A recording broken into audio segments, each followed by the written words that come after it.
মা তোমাকে একটা প্রশ্ন করব। এখন কিন্তু আমার মাথা খারাপ করিস না, কোনো প্রশ্নের উত্তর আমি দিতে পারবো না। মা বলো না প্লিজ, বলো বলো। আচ্ছা বল।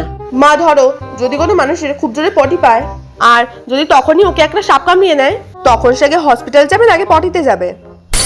তোর মাথাতেই এইসব উটপটাং প্রশ্নগুলো আসবে, আমি জানি না, যা। মা বলো তো, বাচ্চারা যেখানে যেতে ভয় পায় সেখানে তো তার মারা পাঠায় না, কিন্তু বাচ্চারা তো স্কুলে যেতে ভয় পায়, মারা তো তখন ঠেলে ঠেলে পাঠায়। কেন পাঠায় বলো? ওদের মায়েরা পাঠায় যাতে তোর মতো ফেল না করুক, বুঝতে পেরেছিস তো? আচ্ছা মা, আরেকটা প্রশ্ন। তুমি যে বলো ফাইনাল পরীক্ষা আসছে, ফাইনাল পরীক্ষা আসছে, ফাইনাল এক্সাম মানে তো একদম শেষের এক্সাম, কিন্তু আমাদের তো পরীক্ষা শেষই হয় না, তাহলে কেন ফাইনাল এক্সাম বলা হয়?